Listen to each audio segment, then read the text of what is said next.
하나님의 말씀은 요한복음 15장 4절 5절 말씀 보겠습니다. 하나님의 말씀은 요한복음 15장 4절 5절 우리 한 목소리로 읽겠습니다. 시작. 내 안에 거하라. 나도 너희 안에 거하리라. 가지가 포도나무에 붙어 있지 아니하면 스스로 열매를 맺을 수 없음 같이 너희도 내 안에 있지 아니하면 그러하리라.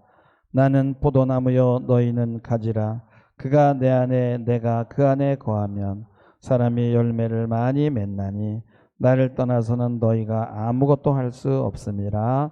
아멘. 아멘. 네, 오늘은 특별한 우리 강사를 모셨습니다. 우리가 뭐 1년에 한 분 모실까 말까 하는데 좀 참 중요한 그런 시간입니다. 제가 우리 권경섭 회장님을 조금만 소개를 해드리면은 1959년부터 2004년까지 약 한 40년 이상 홍광 장로교회, 교회가 꽤 규모가 있고 큰 교회입니다. 그 교회에서 아주 선임 장로로 그렇게 심호하셨어요. 그리고 이제 음향 회사인 주식회사 이제 소비코를 설립하셨는데 처음에는 이제 태영 교육이었는데 이제 여러분 JBL 다 아시잖아요. 그거를 수입했던 회사로 이렇게 시작했어요. 제가 목사가 되기 전에 마지막 그 직장 생활을 하던 곳이었습니다. 우리 회장님은 옛날부터 비즈니스에만 관심이 있는 것이 아니라 선교 사업, 문화 사업, 인재 발굴에 늘 관심을 가지셨던 분이시고요. 소비코는 지금 여러 자회사를 거느린 그런 기업으로 컸고요.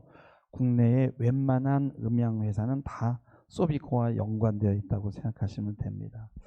영주에 있는 한국문화 테마파크, 김포 아트빌리지 전시관, 그리고 경기도에 있는 지하 4층, 지상 25층 규모의 경기도 신청사 그런 음향 설계와 또 설비를 했고요. 그 외에 서울 서초동에 있는 사랑의 교회, 또 한국의 유명한 그런 대형 교회들의 음향들을 설계하고 설치한 회사입니다. 2018년에는 평창 동계올림픽, 패럴림픽 행사에 음향 설계와 시공을 담당해서 또 체육 발전에도 이바지했고요. 이로 인해서 행정안전부 장관의 표창장을 받은 기업을 이분이 세우셨어요. 제가 근무할 때 30년 전인데 그때도 기업 이익 사회 환원 우수 기업으로 문화 부분에 문공부 표창을 받은 적도 있어요. 현재 여러 국제 선교 단체인 그러니까 코리안 스튜던트 올레이션이라는 전 세계에 흩어져 있는 그런 학생들을 선교하는 단체, 그 단체에서도 특별히 이제 태국 지부에서도 이렇게 봉사하고 섬기신 일을 하는 것으로 압니다. 그래서 참 연로하시고 또 제가 알기로는 지병이 좀 있으신데 그러면요, 아프면 자기에게만 집중이 되거든요. 그런데도 불구하고 끊임없이 선교의 열정을 가지고 또 이렇게 많은 사람들을 돕고 계세요. 저희 교회도 제가 개척할 때 음향 설비를 이렇게 해주셨고 또 이번에 교회를 옮겼을 때도 회사 돈이 아니라 회장님 개인 경비로 우리가 이렇게 선들이 이렇게 다 지나가잖아요. 이렇게 해서 음향 이 설비를 맡아서 해주셨어요. 얼마나 감사한지 몰라요. 원래 그렇게 큰 교회들 팬덤을 일으키는 그런 목사들, 뭐 옥하는 뭐 이동원, 뭐 김동호 하여튼 홍정길 뭐 이런 큰 한국 교회의 그런 목사님들하고 그렇게 관계하고 일하시는 분인데 저희 시골 작은 교회에 참 모시기에는 조금 부끄러웠지만은 제가 한 번은 모셔야 될 것 같아서 염치불구하고 이렇게 모셨습니다. 오늘 삶으로 또 생존 경쟁의 시장에서 하나님이 어떻게 우리 장로님과 함께 하셨는지 그 이야기를 해주실 텐데 여러분 목사님들의 설교보다도 더 여러분의 마음에 와 닿을 줄 믿습니다. 오늘 회장님 이야기 들으시고 많은 은혜 받으시기를 주님의 이름으로 부탁합니다. 우리 나오실 때 할렐루야 하시면은 아멘으로 화답해 주시기를 바랍니다. 회장님 나오시죠. 네, 올라오실 수 있겠어요? 네.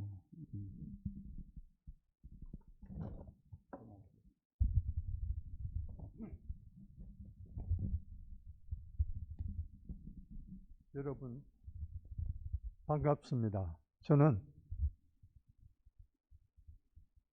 원래 보잘것없는 사람인데 하나님으로 인해서 이런 자리에도 설 수 있게끔 됐습니다.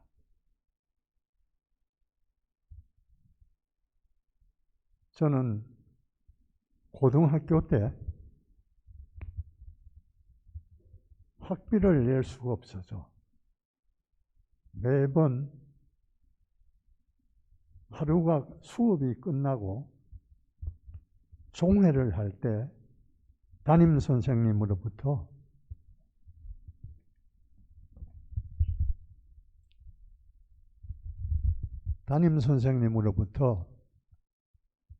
불려나가서 야단을 맞곤 했습니다.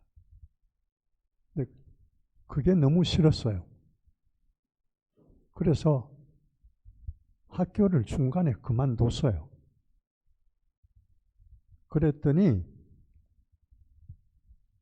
담임 선생님이 저를 찾아오셨어요. 그래서 너희 집이 도대체 어떤 집이냐? 그리고 저희 집을 찾아오셨어요. 그 선생님이 와서 보시고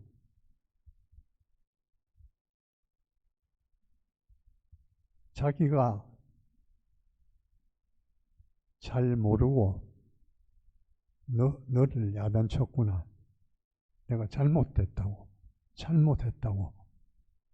담임 선생님이 우리 어머니가 앞에서 무릎을 꿇고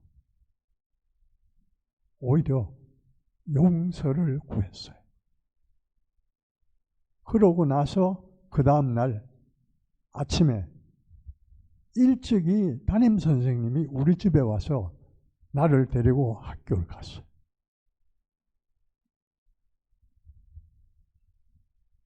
그러나 저는 학비를 못 낸 자책감으로 학교 생활을 온전하게 할 수가 없었어요.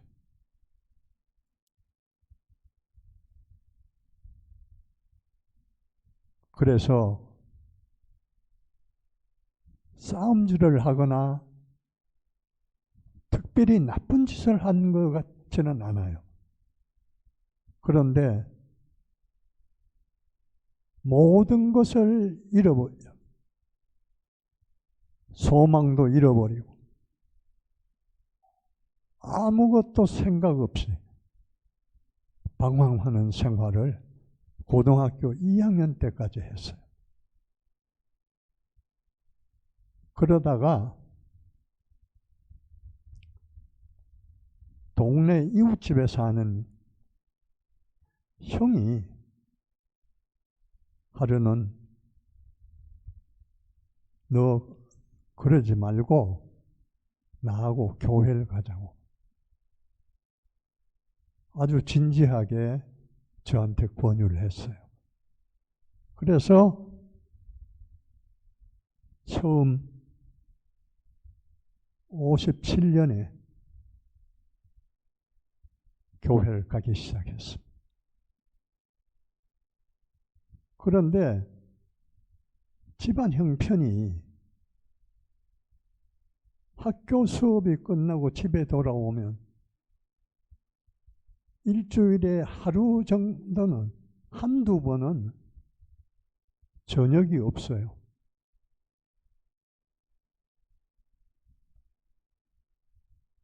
그런데도 불구하고 내가 만약에 들어온다면 우리 어머니가 얼마나 가슴 아파요. 그러니까 집에도 못 들어가고 바깥에서 방황하면서 지나던 시절이었어요.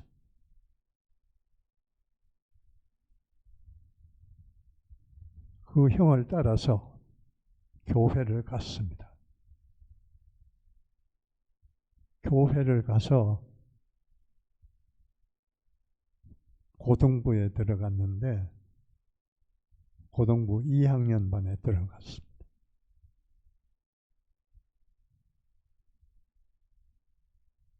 그런데 거기에 고등부 선생님이 아주 훌륭하신 분이었어요. 그분을 만나면서 저 인생이 바뀌었습니다.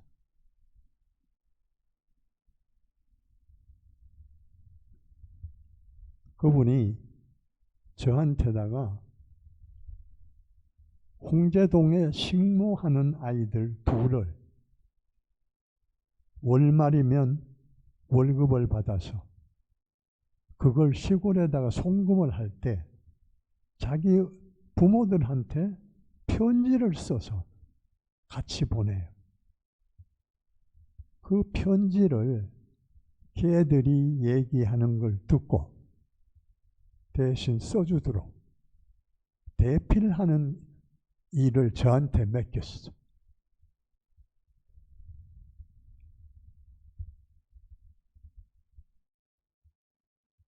그래서 그 아이들을 만나면서 내가 지금 이렇게 헤매고 있을 때가 아니다. 나는 쟤들보다는 훨씬 나는 모든 것이 다 좋은 여건 속에서 살고 있다. 그 전까지는 나에게는 만족할 수 할 게 아무것도 없다고 생각을 했어. 근데 그 식모하는 아이들을 만나면서 내가 눈이 떠졌어요. 이것이 제가 첫 번 경험한 하나님의 목소리입니다. 하나님께서 감사를 잊어버리고 살았 너에게 되돌아오라고 하는 말씀을 기도하는 중에 하나님께서 들려주셨어요.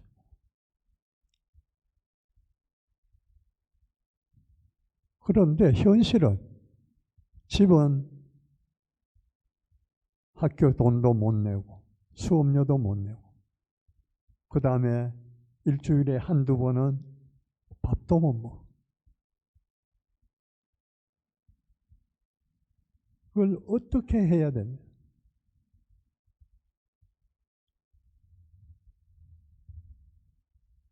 그리고 하루는 교회를 마치고 올라가다가 수요일 날 예배에 참석했다가 올라가다가 신문 보급소를 봤어요.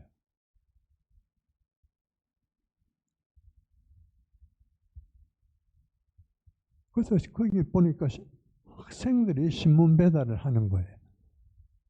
전에는 그걸 못 봤어요.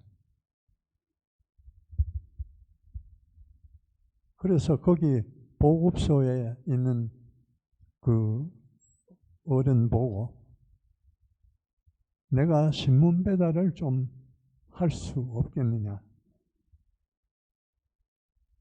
얘기를 했어요. 그랬더니 지금은 자리가 없다는 거예요. 그러면서 여기서 좀 멀지만 신문 배달을 구하는 자기 아는 분이 한 분이 있으니까 너 거기 갈래? 거리의 문제가 나한테는 그때는 상관이 없었어요. 나는 밥도 먹어야 되고 학비도 내야 돼요. 그래서 가겠다고 그랬어요. 거기가 지금 신솔동 옆에 있는 보문동인데 동아일보 보급소를 찾아갔어요. 갔더니 지금 배달을 하고 있는 사람이 고등학교를 졸업을 지금 하게 되는데 대학 가는 것 때문에 지금 그만둬야 된다. 그러면 네가 이걸 할 수 있겠느냐? 내가 며칠만 따라다니면 배달하는 거는 하지 않겠습니까? 그래서 신문 배달을 시작을 했습니다.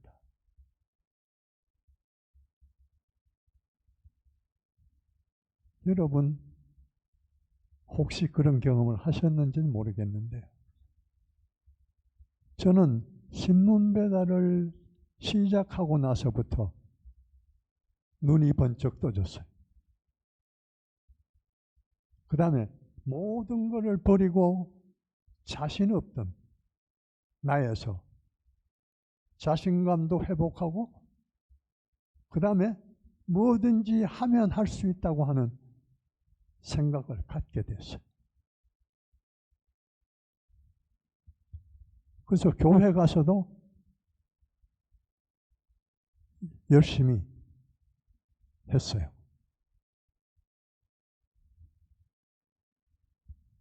그 일을 겪고 나서부터 저 생활은 180도 바뀌기 시작했어요.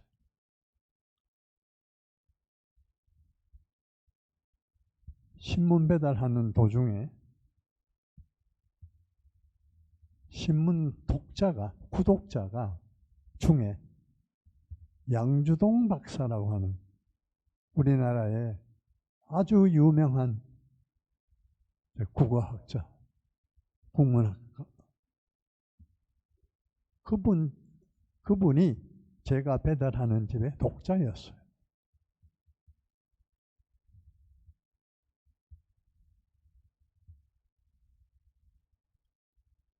집에는 돈도 없고 학교는 학비를 안 내면 졸업장도 못 받아요.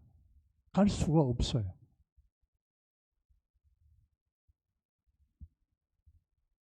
이런 형편인데 대학이라고 하는 갈 생각을 할 수가 없었어요.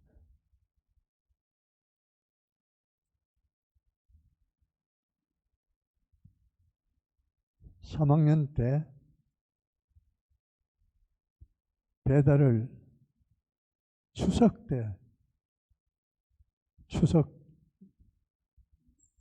바로 전날 추석날도 신문 배달은 그치지 않습니다. 배달을 했어요. 그랬더니 사모님이 저를 불렀어요. 불러서 송편을 주시면서 잠깐 앉으라고.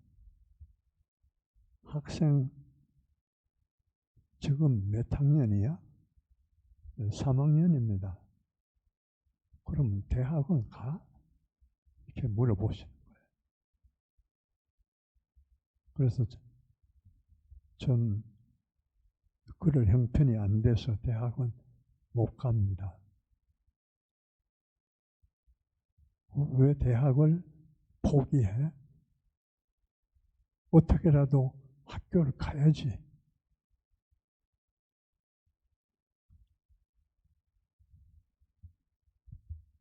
그리고 사모님이 떡을 몇 개 싸줬어요. 그걸 받아가지고 나와서 신문 220부를 메고 양 박사님 댁은 한 중간쯤이에요. 그러니까 나머지 120부 정도를 더 돌려야 이제 끝이 나니까. 그래서 다 끝나고 나니까 저녁 9시가 됐어요.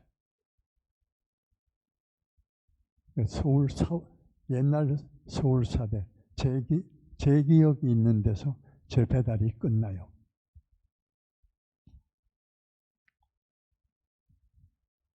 그렇게 하고 시간이 흘렀어요.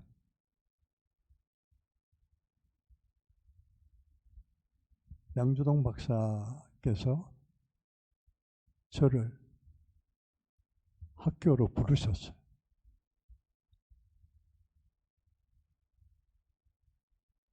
신문 배달 하느라고 보통 때는 안 되니까 고등학교 수업을 빠지고 학교를 갔어요. 그랬더니 동국대학에 그 문화개반이 있고, 그 다음에 그 소위 학생들의 저거를 그 작품을 내서 그 중에서 이제 선정을 해서 거기 뭐 그 상도 주고, 또 그 중에서 또 뛰어난 그 작품을 쓴 사람한테는 학교에 이제 들어올 때 그 가점을 줘서 이렇게 하는 뭐 그런 그 제도가 있었어요. 100일장. 저보고 대학을 들어와라. 똑같이 저 사정을 말씀을 드렸어요. 그랬더니 학교는 돈이 있고 없고를 따지는 게 아니라 공부할 생각이 있느냐 없느냐를 따라서 학생이 오는 것이다. 너 공부할 생각이 있냐? 예. 그러면 지금부터 혼자서 열심히 공부해라. 공부하고 너 고향 안동에 네가 잘한 얘기를 한번 써서 자기한테 가지고 오라고 그랬어. 그래서 잘한 얘기를 써서 한 열흘 후에 양 박사님한테 다시 갔어요.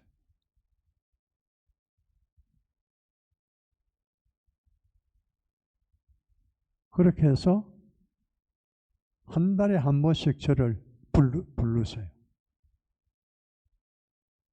저는 꿈을 갖게 됐어요. 대학생이 되는 꿈을 갖게 됐어요. 양 박사님이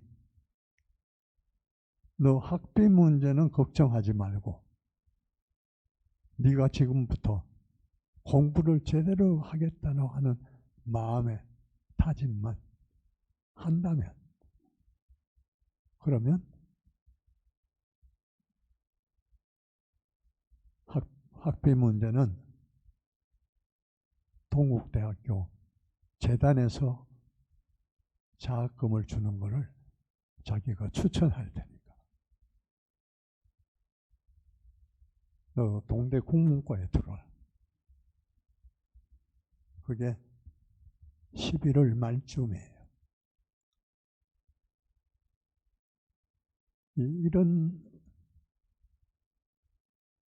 이런 일을 여러분 상상을 할 수 없는, 저로서는 그런 일이었어요. 그것도 그냥 학생으로 들어가는 것도 아니고 그것도 장학생이에요.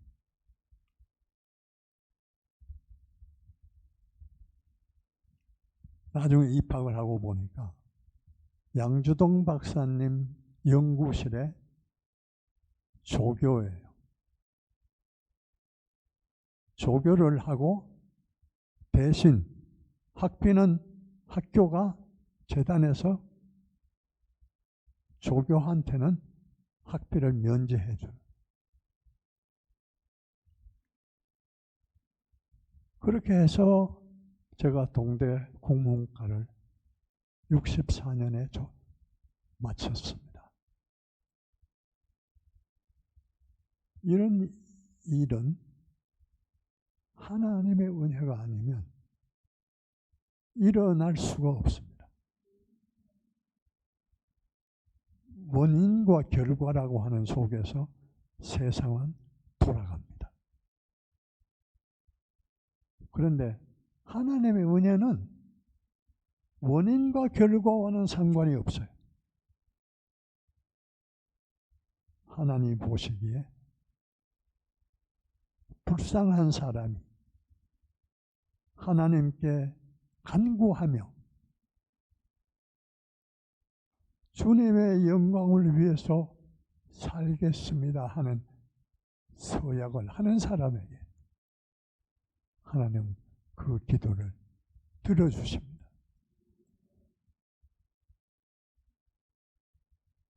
저는 저 자신보다는 우리 어머니의 기도가 하나님을 마음을 움직이셨다고 생각해요. 우리 어머니가 거의 밤에 2-3시간을 주무시면서 기도했어요. 우리 아들 대학 들어가게 해달라고. 왜냐하면 양 박사님이 불러서 몇 번 왔다 갔다 한 얘기를 우리 어머니한테 말씀을 드렸어요.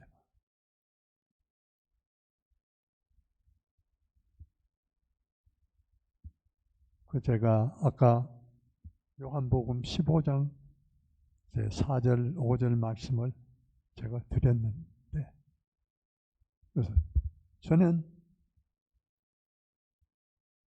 제 인생을 90년을 산다는 설계를 했습니다. 그래서 전반기 30년은 나를 위해서 시간을 보내고, 그 다음 30년은 공동체를 위해서 시간을 보내고, 그 다음 30년은 사회에 큰 제목으로 쓰임을 받을 적이 없어요. 그때는 섬기는 삶을 30년을 살겠다. 그렇게 하나님께 기도했어요.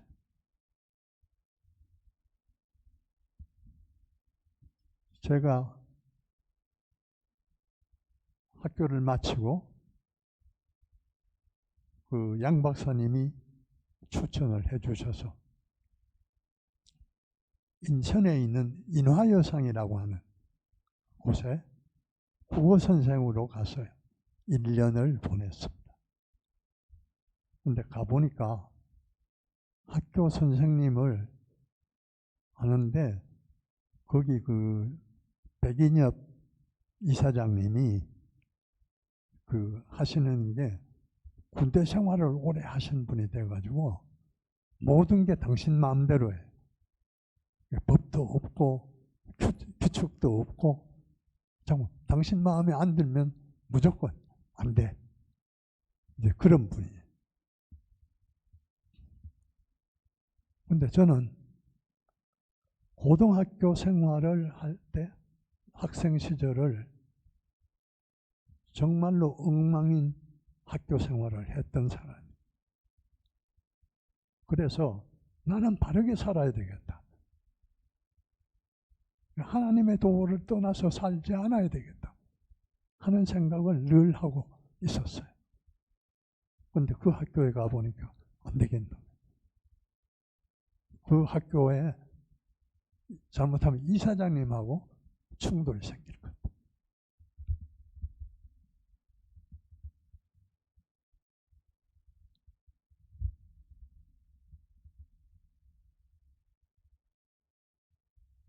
문제는 그 교장 선생님이 동국대학의 국문과 우리 대선배예요.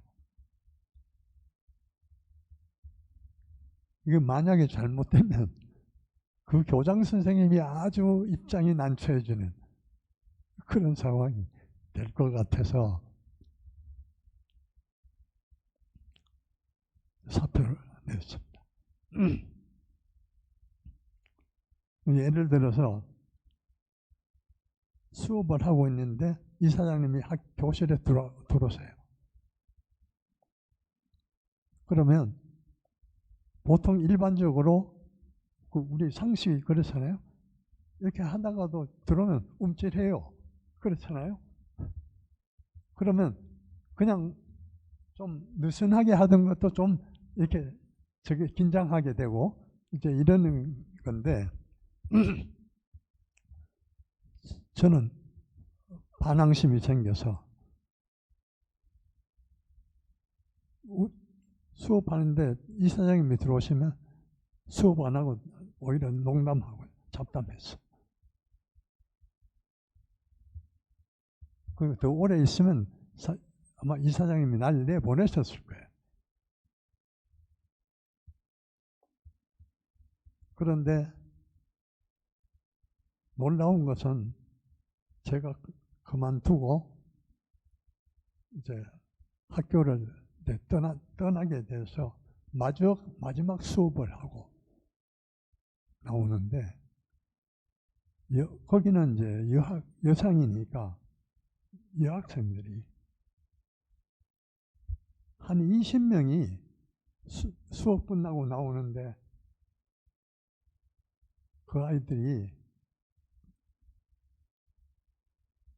눈물을 보이더라고.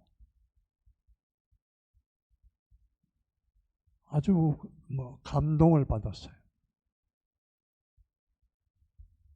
그렇게 하고 그만뒀는데 그 다음이 문제입니다. 어디가 취직할 때도 없고 지금보다 취직하기가 더 어려웠습니다. 그때는. 근데 그 좋은 직장을 그만두고 그리고 6개월을 쉬었어요.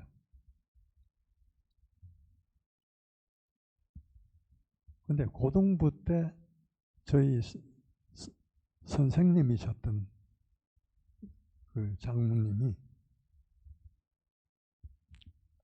그분은 네 분이 다 감신대 출신이에요. 그리고 일본의 그 중앙대학을 마치시고 이제 4학년 때 해방이 돼요.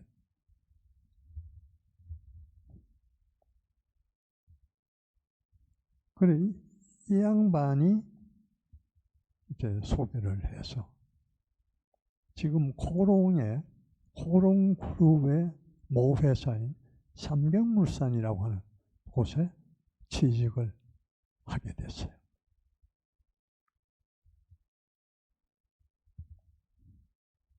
그때 무역회사라고 하는 데를 저는 영어도 잘 못하고 아무것도 할 수 있는 게 다른 사람들보다 뛰어난 것이 아무것도 없는 사람이었어요. 근데 정말로 그 선생님 백으로 거기 들어갔어요. 들어가서 보니까 아침에 텔렉스가 들어와요. 들어오면 그걸 신입사원이 분류해서 담당한테 책상 위에다 이제 갖다 놓는 거예요. 놓는데 텔렉스 들어온 걸 보니까 일본 말을 로마자 해서 텔렉스가 들어오는 거예요. 그것도 하루에 보통 20-30m씩 들어와요. 저는 까막눈입니다. 아무것도 몰라요. 읽어봐도 이게 무슨 소리인지도 몰라요. 저는 해방될 때 초등학교 1학년에 들어갔습니다. 그랬으니 일본 말을 정식으로 배운 적은 없고 동네에 있는 그 일본사 집 아이하고 장난치고 이렇게 놀기는 했던 것 같아요.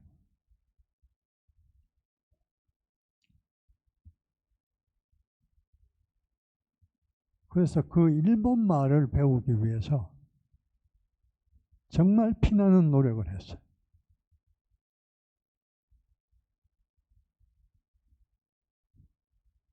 그렇게 해서 10년 직장 생활을 했어요. 그리고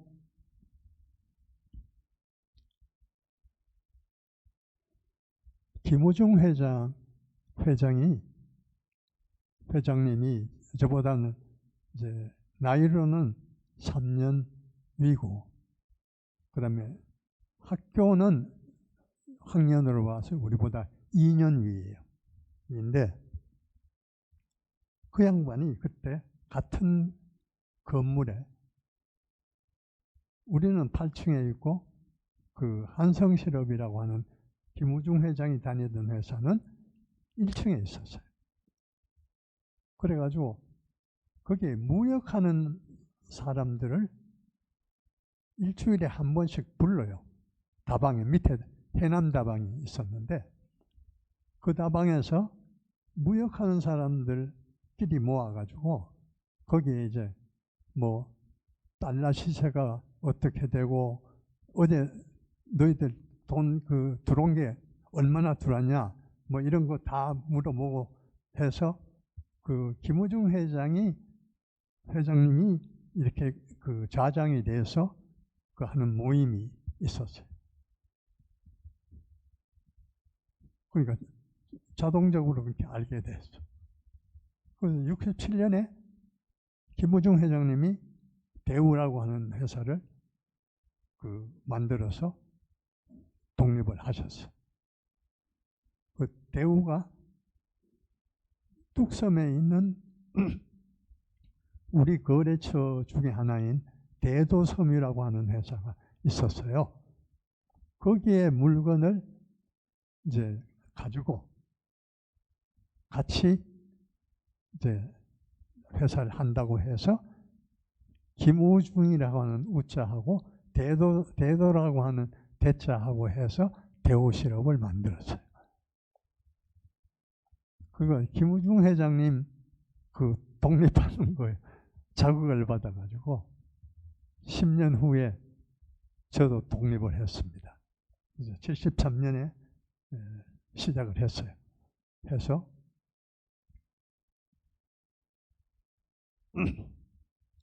5년 동안 아주 잘 되는 사업을 했어요. 일본서 디자인을 받아다가 여기서 스크린 인쇄할 때 색깔별로 분리해서 그림을 디자인을 합니다. 해서 색깔별로 찍어서 나중에 그게 이제 하나의 무늬가 되는 건데 그거를 색깔별로 따로 그려서 일본에다가 수출하는 그 일을 했어요. 그걸 하면서 돈을 잘 벌었어요. 근데 문제는 나쁜 짓을 해야 돼요. 일본 사람들이 그 디자인을 원본을 가지고 한국에 와서 금요일 날 저녁에 와서 여기서 일 마치고 일요일 날 저녁에 일본으로 돌아가는 그런 일정을 가지고 옵니다. 오는데 그 일정 속에는 반드시 기생집 파티가 2번이 있어요. 2번이 있는데 그걸 따라다니면서 술 먹고 기생집에를 같이 다녀야 돼요. 거기다가 그 돈을 기생집에 쓰는 돈을 물건값에다가 플러스를 해가지고 청구서를 일본에 보내야 돼. 그러면 그 돈이 오면 기생집에서 쓴 돈을 만큼 빼서 그 일본 사람들 저거를 대신 내줘요. 이게 이제 속이는 일이고 협잡을 하는 거예요. 그것만 하면 먹고 사는 건 전혀 문제가 없어요. 돈이 벌리고. 그래서 종업원이 120명이 되는 회사가 됐어요. 했는데 이걸 하면서 교회 집사가 도저히 이걸 끙끙거리면서 계속 할 수가 없었어요. 하나님 앞에 기도하고 이 일을 안 하고 다른 거 가지고 먹고 살 수 있게 해달라고 하나님 앞에 기도했어요. 3년을 하고도 하나님께서 답을 안 주셨어요.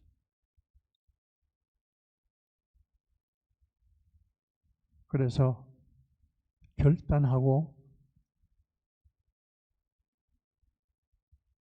오산리 기도원에 금식기도 2주일을 들어갔어요. 그리고 들어가서 2주를 있는 동안에 거기 오신 목사님들하고 상담도 하고 그러면서 용기를 얻었어요. 다음 일은 내가 할 일이 아니에요. 그것은 하나님이 하십니다. 그만뒀어요. 그리고 그동안에 누가 했냐? 73년에 회사를 시작해서 76년까지 제가 했어요. 하다가 도저히 안 되겠다고 생각해서 한 분을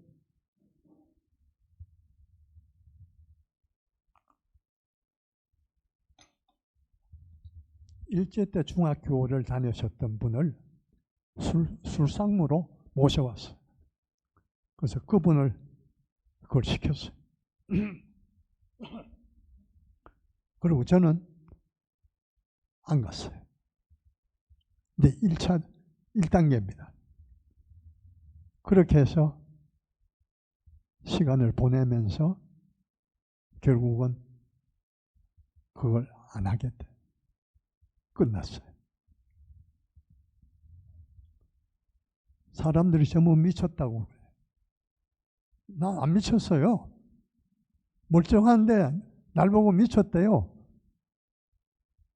그 회사에 있는 직원들도 교회 다니더니만 돌았대요.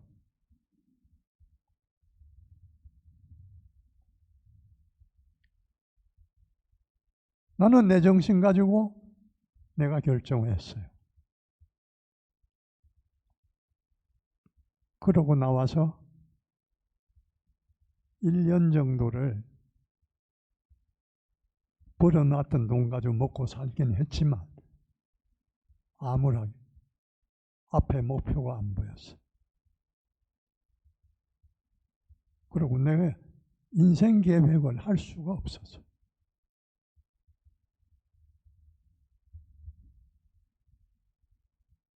그런데 하나님께서 저에게 생각나게 했던, 제가 그 오디오를 조그만 걸 사가지고 그 일본 무역을 하는 회사니까 그 당시에 일본의 제품들을 사가지고 음악을 듣곤 했어요. 그러다 보니까 그걸 조금 알았어요. 그래서 돈도 많지 않고 그래서 시작한 것이 레코드 바늘을 수입해서 파는 거를 시작을 했어요. 부품 시작을 해서 장사를 시작했습니다. 덴마크에서 있는 회사인데 올토폰이라고 하는 회사인데 전 세계에서 가장 값비싼 바늘 그리고 아주 좋은 브랜드 거기다가 이제 테렉스를 보내서 내가 당신네 대리점을 한국에서 하고 싶은데 나에게 그걸 허락을 해달라 보냈어요. 며칠 있다가 답이 왔어요. 해보라고. 그래서 오디오 비즈니스를 시작했어요. 그리고 3년 후에 전 세계에서 가장 큰 오디오 회사인 하만 인터내셔널이라고 하는 거기에 한국 대리점을 제가 맡게 됐어요. 그걸 맡아서 88년 올림픽 왔을 때 국가에서 국산 장비를 달아서 이제 하고 싶다고 얘기를 해서 제일전자라고 하는 그 조그만 회사인데 거기를 지명을 했어요. 정부에서. 근데 거기 사장이 저를 찾아왔어요. 우리는 그걸 할 수 있는 능력이 없는데 난 이렇게 됐으니 당신이 좀 도와주셔.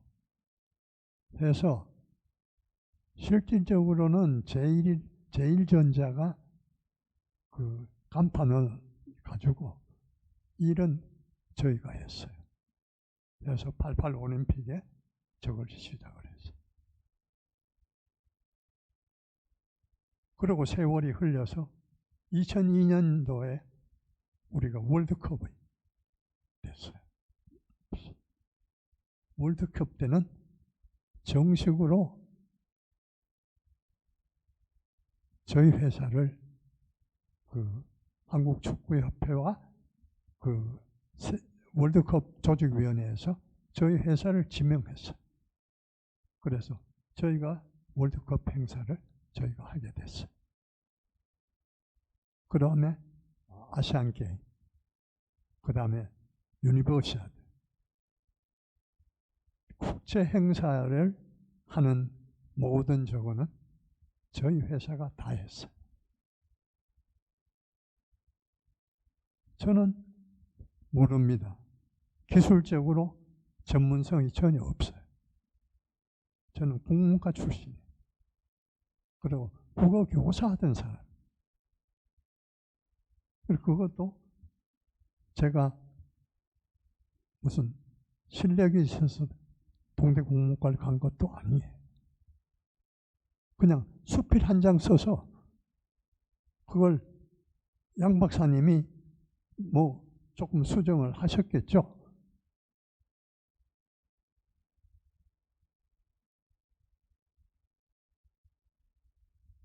그 지금까지도 저는 하나님의 은혜로 지금까지 지나왔고 또 그렇게 살고 있습니다. 제가 처음 요한복음 15장 4절 5절 말씀을 이제 봉독해 드렸는데 30년 중간 30년은 제가 잠언 1장 1절에서 5절까지 말씀을 붙들고 30년을 지났습니다. 그 말씀은 제가 읽어드리겠습니다. 다윗의 아들 이스라엘 왕 솔로몬의 잠언이라. 이는 지혜와 훈계를 알며 명철의 말씀을 깨닫게 하며 지혜롭고 공의롭게 정의롭게 정직하게 행할 일에 대하여 훈계를 받게 하며 어리석은 자를 슬기롭게 하며 젊은 자에게 지식과 근신함을 주기 위한 것이니 지혜 있는 자는 듣고 학식이 더할 것이요 명철한 자는 지략을 얻을 것입니다 하는 말씀입니다. 저는 중간 30년을 이 말씀을 붙들고 기도하면서 살아왔습니다.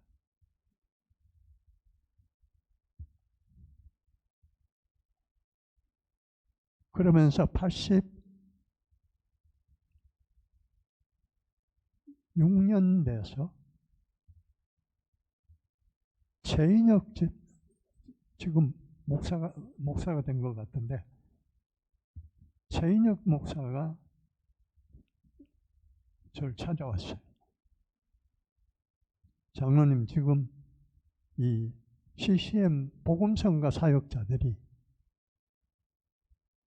이 음향기기가 없어서 콘서트나 이런 걸 할 수가 없습니다. 그러니까 장로님 좀 도와주십시오. 그럼 어떻게 해야 도우면 되냐? 음향기기를 한 세트를 제대로 된 거를 콘서트 할 수 있는 그 음향기기를 저한테 주시면 제가 그걸 관리하면서 그 사람들에게 무료로 사용할 수 있게끔 해줄게요. 그랬어요. 그래서 금액이 너무 컸어요. 그때 저 형편으로는 감당하기가 어려울 정도로. 그때 돈으로 6천만 원이에요. 그게 어느 정도의 돈이냐면 그때 압구정동 현대 아파트 2채 값이에요. 그 장비가 필요하다는 거예요. 그래서 나는 지금 그거 할 수가 없다. 지금 내 형편으로는. 그러니까 그냥 포기하지 말고 우리 같이 한번 기도하자.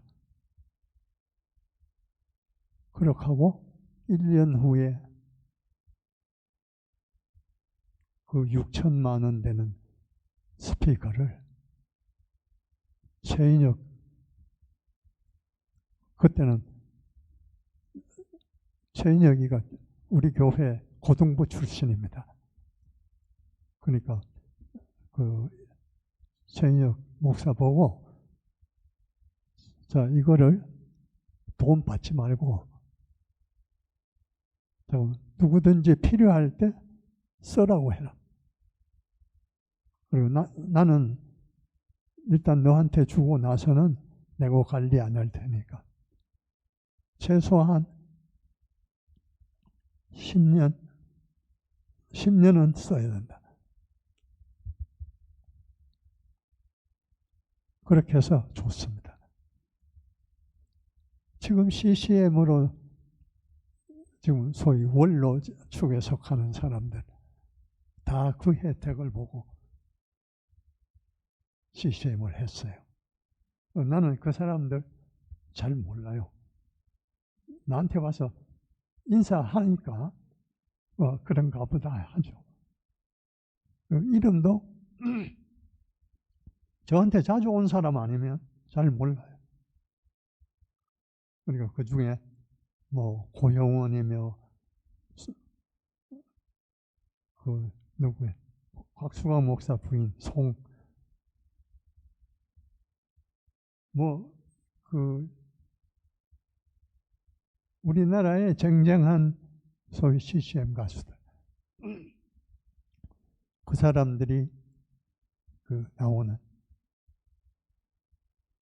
초창기에 자기네 돈이 없을 때 다 이 장비 가지고 그 JBL이라고 하는 그때는 최고의 장비입니다. 그 훅세트를 걸어서 그걸 했어요. 제가 마지막으로 고형원 씨가 부흥찬양 저거를 전국 순회 콘서트를 할 때 그 음향기기를 제가 빌려줬어요. 그걸 5천만 원. 우리 회사가 그거는 스폰서가 돼서 그 부흥 콘서트를 지원했습니다. 저는 가진 것도 아무것도 없는 사람이 하나님께 쓰임받은 것. 이것이 저에게는 하나님이 베푸신 가장 큰 은혜입니다. 그리고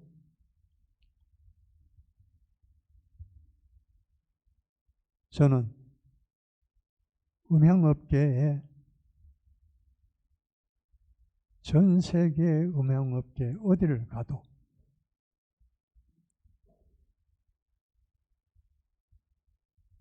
저를 알고 찾아와서 인사하는 사람들이 있습니다. 그거는 제가 월드컵을 할 때 아프리카의 투니시아에 대통령 부인이 한국 월드컵에 왔어요. 그 구경을 하고 투니시아에서 아프리칸컵을 대회를 하는데 저희 회사를 불렀어요. 하나님께서 그 대통령 부인에게 말씀해 주셨어요. 한국에 월드컵을 했던 사람이 있지 않느냐. 저하고는 인사한 적이 없어요. 그런데 정부를 통해서 저희한테 연락이 왔어요. 그래서 여기서 아프리카까지 가서 아프리카에 있는 월드컵을 저희 회사가 해줬어요. 여기서 물건을 가져갈 수가 없으니까 독일에 있는 음향 렌탈하는 업체를 사용해가지고 투니시아에서 월드컵을 마치고 돌아오기 전에 대통령궁에서 대접을 받았어요. 제가 무슨 적을 하고 그런 자리에 설 수 있겠어요. 하나님께서 제가 했던 일을 기억하시고 갚아주셨어요.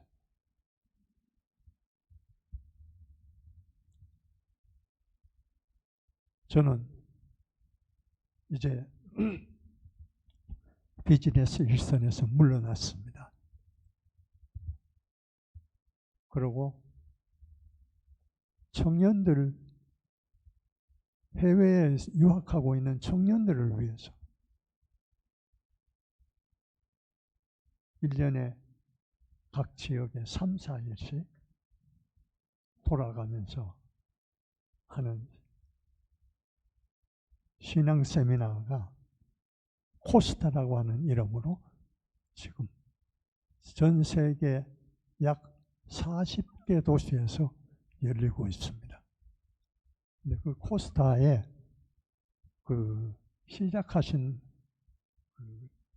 원래 시작하신 이제 초기 시작하신 분들은 이제 홍정길 목사님, 이동훈 목사님, 하용조 목사님, 옥하는 목사님 이 네 분이에요.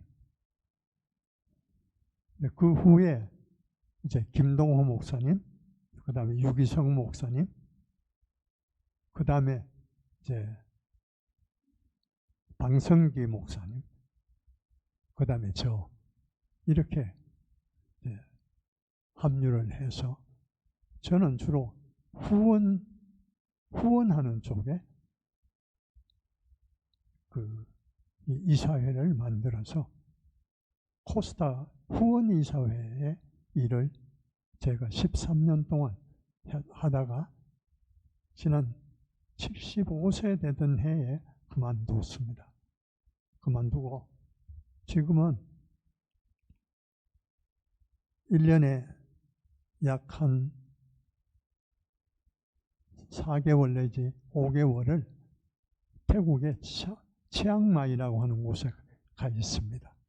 근데 거기서 그 태국 코스타 일을 이제 도와주는 일을 하고, 그다음에 선교사님들 이제 음향 문제에 저걸 이제 도와주는 것, 그건 저 프로페셔니까 그 일을 제가 이제 도와주고 있습니다. 근데 뭐 저 돈으로 하는 것도 아니고, 예를 들어서 그 대략 컨설팅이죠. 이렇게 하면 좋겠다. 그 다음에 물건은 어떤 물건을 쓰면 좋겠다. 이제 해서 태국에 있는 현지 대리점들한테 제가 연락해서 이제 조금 값을 싸게 공급받는 뭐 그런 일을 이제 해주고 있습니다. 저는 지금은 시편 23장 말씀을 가지고 살아가는 중입니다. 너무 저희들에게는, 우리 믿는 사람들에게는 정말로 하나님께서 주시는 기쁨이, 그 다음에 하나님께서 저희들에게 베푸시는 은혜가 이런 것이구나 하는 것을 실감하면서 이제 지나가고 있습니다. 제가 나이가 지금 이제 84세입니다. 그런데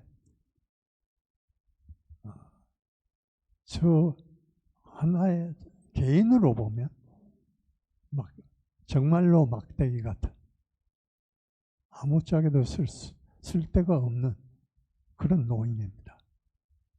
그런데도 아직까지 쓰임받을 때가 있다고 하는 것이 저에게는 하나님께서 주시는 정말 놀라운 은혜, 하루하루 감사하며 삽니다. 여러분도 오늘 여러분들에게 제가 전하고 마지막으로 부탁하고 싶은, 어떤 자리에 있든지 만족하며 감사하는 삶을 사시면 우리 주님께서 여러분의 가정과 여러분의 생활을 주님께서 책임져 주십니다. 대단히 감사합니다.